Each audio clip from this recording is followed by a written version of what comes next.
Tennessee just got them one. Yes, sir, man. Kesean Bowman, a player they have been high after for quite some time. They keep him home in Tennessee. Several big-time offers from Vanderbilt, Ohio State, Alabama. But we all knew Tennessee was in this recruitment for quite a long time. And obviously, they continue to recruit Kesean Bowman at a high level. And as he said in his post, roots too deep to leave. I'm home. G-Bo. And I know we're going to be covering, obviously, Tennessee more often, and obviously they're recruiting. Now, look, this is an elite pickup, man. I got a chance to see him up close and personal here recently at the UA camp in, obviously, Atlanta, and I thought he performed really well. He's probably one of the more underrated receivers there. The reason I say underrated, he didn't have a lot of buzz coming out of the camp for whatever reason. But the way he was running his routes, the way he was getting in and out of breaks, the way he was high pointing the football, the way he was catching the ball, the way he was ability to separate, his releases, all that stuff looked really good and crisp. Now, some people are going to be like, well, Naj, Tennessee don't really develop receivers. What's the last great Tennessee receiver that you can think about? And my rebuttal to that is, look at Jalen Hyatt. I say what you want, he's off into the league, right? This is a guy that won, that was in the conversation. I believe he won a Bolitnikoff Award, if I'm not mistaken. And I fact-checked myself, he did in the 2022 season when he had over 1,200 yards receiving. He had 60-plus catches and 15 touchdowns and also was an All-American. So for those that say that Tennessee doesn't develop, he's an example. Another great example is this past year, who I thought was one of the top receivers in college football.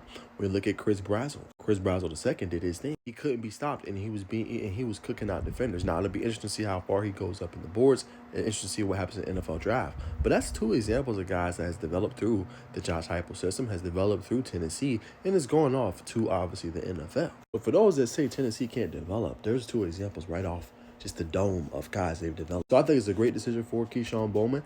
I think for Tennessee, you knock it out the park.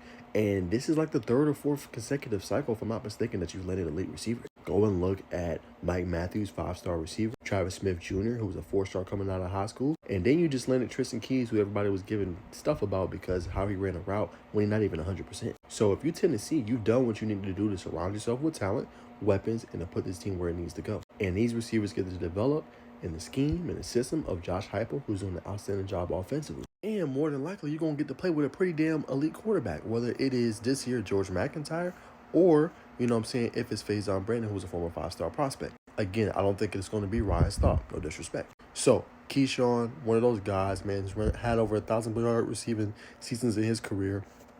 He could dominate a game. He could take over a game.